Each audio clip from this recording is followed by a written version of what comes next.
मुगल काल में एक ऐसा बादशाह हुआ जिसने अपने भाइयों का कत्ल किया, उन्हें रास्ते से हटाया। यही नहीं, जो भी लोग उसके रास्ते में आए, उसके भतीजे या फिर कोई भी शख्स जिसने गद्दी पाने की ख्वाहिश की या फिर वो गद्दी के लिए 10% का भी दावेदार था, तो उसे बेरहमी से मार दिया गया। यह बादशाह दक्कन का गवर्नर था और अपनी काबिलियत का लोहा भी मनवा चुका था। इसकी कहानी में जो भी विलेन थे, उन सब का इसने बेहद दर्दनाक अंत किया। किसी को जहर देकर मरवा दिया तो किसी को इसने सरेआम फांसी दिला दी। अगर आपको यह सब कम लग रहा है तो अभी और सुनिए। इस शख्स ने अपने पिता की सबसे खास रानी के साथ बहुत बुरा किया। उसके दामाद को सरेआम फांसी दिलाई। अपने ससुर के साथ मिलकर इसने आगरा में कई अमीरों का कत्ल कराया। यहां तक कि इसने अपने भाई के बेटे को भी नहीं छोड़ा और बहुत कम उम्र में उसको भी मौत के घाट उतार दिया। अब ये सब सुनकर आपने अंदाजा लगा लिया होगा कि मैं फिर से औरंगजेब की कहानी सुनाने वाला हूं, लेकिन आपका अंदाजा बिल्कुल गलत है। इस कहानी का पैटर्न भले ही औरंगजेब की कहानी से मेल खाता है, लेकिन ये औरंगजेब की कहानी नहीं है। ये कहानी है उस मुगल बादशाह की जिसने ताजमहल बनवाया, शाहजहानाबाद की स्थापना की और दिल्ली का लाल किला भी बनवाया। जी हाँ, मैं बात कर रहा हूं शाहजहां की, जो औरंगजेब के पिता थे, जिनके टाइम पीरियड को मुगल आर्किटेक्चर का गोल्डन पीरियड माना जाता है। लेकिन क्या आपको पता है कि शाहजहां असल में बादशाह बने कैसे? क्योंकि शाहजहां ना तो जहांगीर के सबसे बड़े बेटे थे, ना ही उनकी मां कोई महारानी थी, ना ही शाहजहां बादशाह जहांगीर की पहली पसंद थे। तो आज के इस वीडियो में मैं आपको उस खूनी संघर्ष से रूबरू कराऊंगा जो औरंगजेब से काफी पहले शुरू हो गया था, लेकिन बहुत कम लोग इस कहानी को जानते हैं। तो इस पूरी कहानी को जानने के लिए वीडियो को अंत तक जरूर देखिएगा, क्योंकि अपना इतिहास नहीं जानोगे तो खुद को कैसे पहचानोगे। नमस्कार, मेरा नाम है सिद्धार्थ सिंह और आप देख रहे हैं हिस्ट्री कनेक्ट। इस कहानी को शुरू करने से पहले आपको बता दूं कि यह कहानी किसी शतरंज की बिसात से कम नहीं है, थोड़ी सी उलझी हुई भी है। पहले से आपको बताऊं ताकि आपको आगे दिक्कत ना आए, तो इस कहानी में 3 मेन कैरेक्टर हैं। जहांगीर के बेटे खुसरो, जहांगीर की बेगम नूरजहां और नूरजहां के दामाद शहरयार। चौथे मेन कैरेक्टर हैं खुद खुर्रम, जिन्हें आगे चलकर शाहजहां के नाम से जाना गया। यहां पर आगे की क्लैरिटी के लिए यह भी बता दूं कि जहांगीर के 3 बेटे थे। एक तो थे खुसरो, दूसरे थे परवेज मिर्जा, जो कि जहांगीर की तरह ही बहुत ज़्यादा शराबी थे और किसी काम के नहीं थे, और तीसरे आते थे खुर्रम यानी शाहजहां। तो मैं एक एक करके आपको सब कुछ समझाता चलूंगा, धीरे धीरे आपको सारी बातें क्लियर होती चलेंगी। लेकिन यहाँ पर यह भी बता दूं कि थोड़ा सा हो सकता है आप बीच में कंफ्यूज हो जाएं। मेरे साथ बने रहिएगा, आपको पूरा समझ में आएगा। सबसे पहले खुसरो रास्ते से कैसे हटा ये समझना होगा, और इसकी शुरुआत करने के लिए हमें जाना होगा 17वीं सदी की शुरुआत में, जब बादशाह अकबर अपने आखिरी दिनों में थे और उनको अपना वारिस तय करना था। अब यहाँ पर कहानी में ट्विस्ट है। अकबर जहांगीर को बहुत कम पसंद करते थे। जहांगीर बहुत ज़्यादा नशा करते थे, हमेशा नशे में डूबे रहते थे। कई बार अकबर के खिलाफ इन्होंने विद्रोह भी किया था। उनके सबसे खास सिपहसालार अबू फजल की हत्या भी जहांगीर ने कराई थी। जहांगीर की जगह अकबर एक बार को जहांगीर के सबसे बड़े बेटे खुसरो को ही बादशाह बनाना चाहते थे। खुसरो की खासियत थी कि अकबर उनको पसंद बहुत करते थे। खुर्रम यानी शाहजहां और खुसरो दोनों ही अकबर के पास पले बढ़े थे। जहांगीर के साथ इनका वक्त बहुत कम बीता था। खुर्रम और खुसरो दोनों का पालन पोषण करने का काम सम्राट अकबर और महारानी रुकैया सुल्ताना बेगम ने किया था। महल में रहते हुए दोनों राजकुमारों ने राज चलाने की जितनी भी ज़रूरी तालीम थी वो हासिल की, चाहे वो युद्ध कला हो, कानून हो, प्रशासन हो और बहुत सारी आर्ट और लिटरेचर से जुड़ी ही चीज़ें हो। क्योंकि खुसरो बड़े बेटे थे, इसलिए उनको बड़े बड़े पद देकर ट्रेनिंग दी जा रही थी ताकि आगे चलकर वो बादशाह बने। जाहिर है कि जहांगीर को ये बात पसंद नहीं आई। उन्होंने जैसे तैसे करके अकबर को मना लिया और 1605 में अकबर की मृत्यु के बाद जहांगीर बादशाह बन गए। अब यहाँ तक तो सब कुछ ठीक था और आपको समझ में भी आया होगा। लेकिन होता क्या है, बादशाह बनने के बाद अपना ही बड़ा बेटा खुसरो जहांगीर को खटकने लगा। खुसरो के हाथ से भी जब गद्दी फिसल गई तो उसने अपने ही पिता के खिलाफ साल 1606 में विद्रोह कर दिया। इस विद्रोह को जहांगीर ने बहुत ही बेरहमी से दबा दिया। जहांगीर ने फिर खुसरो को कैद कर लिया और उसे अंधा करा दिया। अब यहाँ आपको इंटरेस्टिंग बात बताऊं तो जहांगीर ने खुसरो की जिम्मेदारी पकड़ा दी शाहजहां के हाथों में, जिनको उस समय खुर्रम कहा जाता था। शाहजहां ने मौके का पूरा फायदा उठाया। उसने खुसरो को बेहद बुरी हालत में करीब 15 सालों तक कैद में रखा। फिर उसके बाद 1621 में उसकी हत्या कर दी। इस तरह शाहजहां ने अपने रास्ते के पहले कांटे को साफ कर दिया।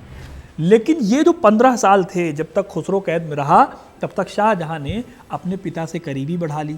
अगर मैं आपको वापस विद्रोह की तरफ ले जाऊं उस टाइम पीरियड में, तो जहांगीर ने उस टाइम पर हर उस शख्स को मरवा दिया था जो खुसरो के सपोर्ट में था। सिखों के 5वें गुरु अर्जन देव इसी गुस्से का शिकार हुए थे। जहांगीर ने अपनी आत्मकथा तुझके जहांगीरी में कबूल किया है कि वो सिख धर्म के बढ़ते प्रचार से नाखुश था और कुछ कट्टरपंथियों ने उसे गुरु के खिलाफ भड़काया था।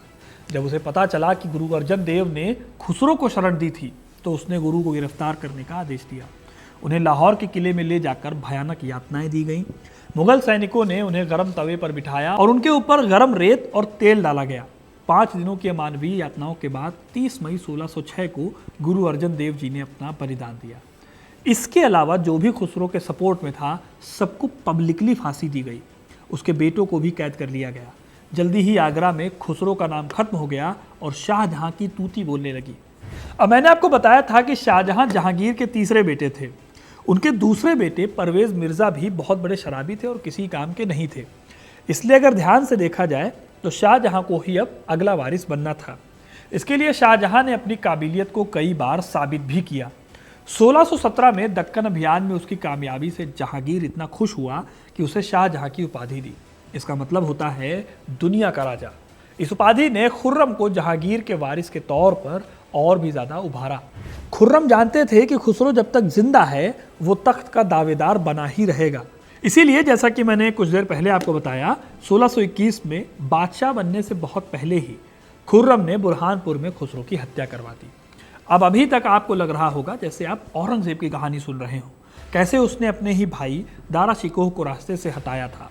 शाहजहां की कहानी भी कुछ ऐसी ही थी, लेकिन उसके सामने एक और बड़ी दिक्कत थी जो औरंगजेब के सामने नहीं थी। ये दिक्कत थी हमारे दूसरे कैरेक्टर यानी नूरजहां की। अब आते हैं नूरजहां की कहानी पर। नूरजहां मुगल दरबार में बहुत अहमियत रखती थी।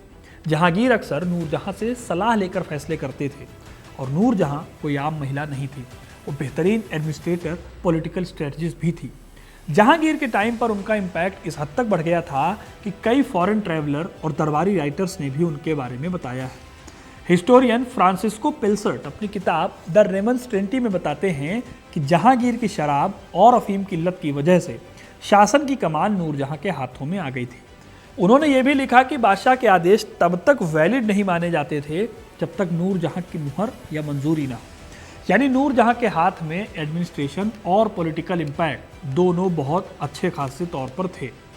नूरजहां ने अपने दौर में न सिर्फ शाही फरमान जारी किए बल्कि अपने नाम के सिक्के भी चलाए। मुगल काल में ये हो पाना लगभग इम्पॉसिबल था, लेकिन नूरजहां सचमुच इतनी ताकतवर हो गई थी। उन्होंने अपने प्रभाव को और मजबूत करने के लिए अपने पिता इत्माउद्दौला और भाई आसफ खान सहित कई रिश्तेदारों को ऊंची ऊंची पोस्ट पर रखा। इनके करीबियों में से एक थी इनकी भतीजी अर्जुमंद बानो बेगम। नूरजहां ने शाहजहां से इनकी शादी कराई थी। यही अर्जुमंद बानो बाद में मुमताज महल के रूप में जानी गई, जिनकी याद में शाहजहां ने ताजमहल बनवाया था। अब नूरजहां ने ये जो गुट बनवाया, इसको जुंता के नाम से जाना गया, यानी नूरजहां का जुंता। इस गुट की मदद से उन्होंने जहांगीर के आखिरी दिनों में खुद को बेहद ताकतवर बना लिया था। इस गुट की मदद से वो चाहती थी एक ऐसा सिस्टम बनाना जिससे मुगल गद्दी पर उनका इनडायरेक्ट कंट्रोल रहे। नूरजहां कभी नहीं चाहती थी कि शाहजहां बादशाह बने। इसके पीछे की वजह यह थी कि शाहजहां नूरजहां के बेटे नहीं थे, ना ही वो जहांगीर के सबसे बड़े बेटे थे। इनफैक्ट जहांगीर और नूरजहां की अपनी कोई पुत्र संतान नहीं थी। नूरजहां की एक बेटी थी जिनका नाम था लाडली बेगम। ये लाडली बेगम भी जहांगीर की बेटी नहीं थी, बल्कि नूरजहां के पहले पति शेर अफगान की संतान थी। नूरजहां चाहती थी कि उसकी बेटी के दामाद शहरयार को बादशाह बनाया जाए।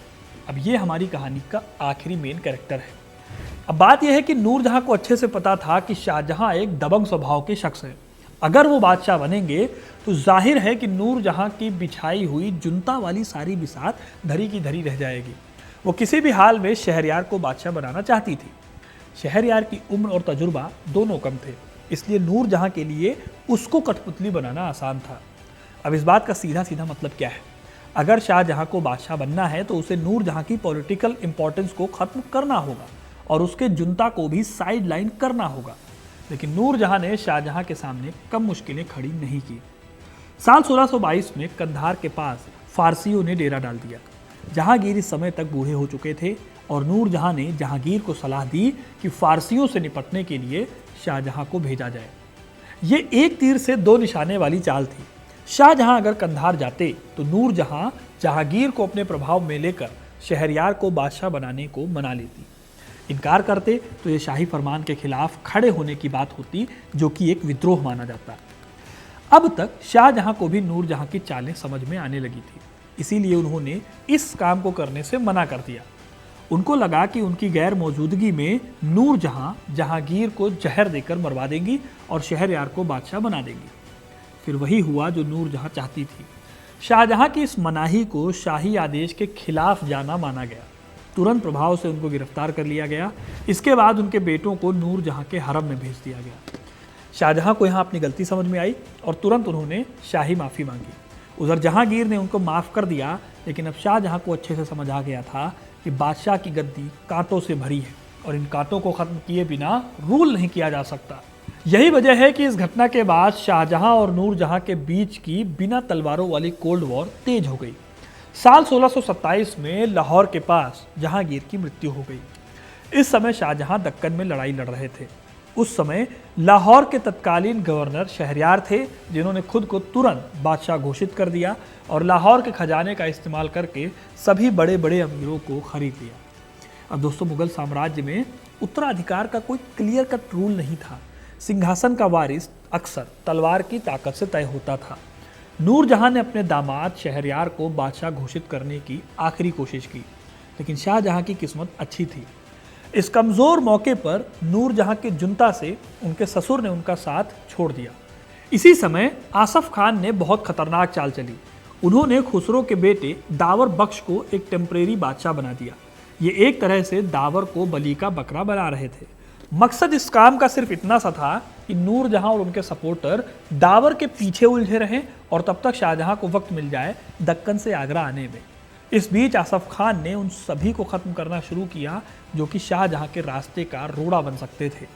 इसके बाद आगरा पहुंचते ही शाहजहां ने अपने ससुर को सभी शाही पुरुष दावेदारों को निर्दयतापूर्वक ख़त्म करने का आदेश दिया। इस आदेश के तहत शहरयार के साथ साथ हर उस मर्द को ख़त्म कर दिया गया जो कि शाहजहां के खिलाफ गद्दी की दावेदारी कर सकता था। इस कड़ी में शाहजहां ने अपने भतीजों तक को मरवा दिया। इसी घटना को इतिहासकार तख्त के लिए भाइयों को तख्ते पर टांग देने की रस्म मानते हैं। ये कत्लेआम सिर्फ क्रूरता नहीं थी, बल्कि एक ऐसे ऐतिहासिक चक्र की शुरुआत थी जो मुगल साम्राज्य के खात्मे तक कमोबेश चलती रही। अगर आप ध्यान दें तो यही तो शाहजहां के बेटे औरंगजेब ने किया। उसने अपने पिता से सीखा था कि गद्दी हासिल कैसे करते हैं। शाहजहां द्वारा किया गया ये रक्तपात एक मिसाल बन गया जिसे उसके अपने बेटे ने दोहराया। इस तरह गद्दी के सभी दावेदारों को रास्ते से हटाने के बाद जब शाहजहां का रास्ता साफ हो गया, तब 24 फरवरी 1628 को आगरा में उसका राज्याभिषेक हुआ। इस दौरान उसने अपने आप को एक टाइटल से नवाजा, अबुल मुजफ्फर शहाबुद्दीन मोहम्मद साहिब किरण सानी। इसका मतलब होता है शुभ संयोजन का दूसरा भगवान, जो उसे महान विजेता तैमूर से जोड़ता है। शाहजहां ने अपने वफादार सपोर्टर्स को भी उपाधि दी। आसफ खान को वजीर बनाया और महाबत खान को खान खाना की उपाधि दी गई। इस तरह एक ऐसा बादशाह सिंहासन पर बैठा जिसके मुकुट के पीछे उसके भाइयों के खून का साया था। शाहजहां का राज्याभिषेक केवल एक फॉर्मेलिटी नहीं थी, बल्कि अपनी वैलिडिटी और ताकत का प्रदर्शन था। दोस्तों, शाहजहां ने 1628 से 1658 तक रूल किया। उनके शासनकाल को अक्सर भारतीय इतिहास का स्वर्ण युग कहा गया है। इस दौर में ताजमहल बना, पुरानी दिल्ली शहर बसाया गया, जामा मस्जिद बनवाई गई और दीवाने आम और दीवाने खास जैसी बहुत ही पॉपुलर इमारतें बनवाई गई। लेकिन ये गोल्डन पीरियड भी एक खून खराबे की कीमत पर ही मिला। जो कहानी आपने सुनी वो बताती है कि कैसे गद्दी पर बैठने के लिए राजतंत्र में लोग खून के प्यासे हो जाया करते थे। शाहजहां का ये किस्सा औरंगजेब से पहले का है, लेकिन औरंगजेब के बाद, शाहजहां के बाद और उससे पहले कई ऐसे किस्से हैं जो ऐसी कई कहावतों को साबित करते हैं, जिसकी लाठी उसकी भैंस। हालांकि शाहजहां ने जो किया, इतिहास ने उसे भी दोहराया। जिस तरह शाहजहां ने अपने भाइयों को मारकर सिंहासन हासिल किया, उसी तरह उसके अपने बेटे दारा शिकोह और औरंगजेब ने उसके जीते जी ही गद्दी को लेकर लड़ना शुरू कर दिया। इस युद्ध का अंत इस बात से हुआ कि सामूगढ़ की लड़ाई के बाद औरंगजेब ने शाहजहां के सबसे फेवरेट बेटे दारा शिकोह को कैद किया, उसका सिर काटकर शाहजहां के सामने थाली में सजा कर दे दिया। शाहजहां जिस खूनी रास्ते पर चले, उसी रास्ते ने आखिरकार उन्हें और उनके परिवार को बर्बाद कर दिया।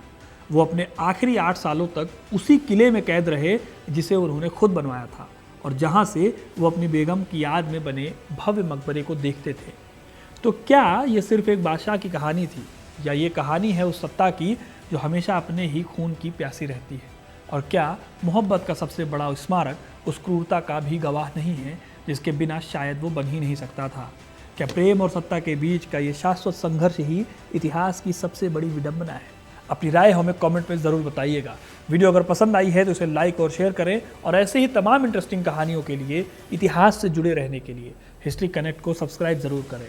धन्यवाद।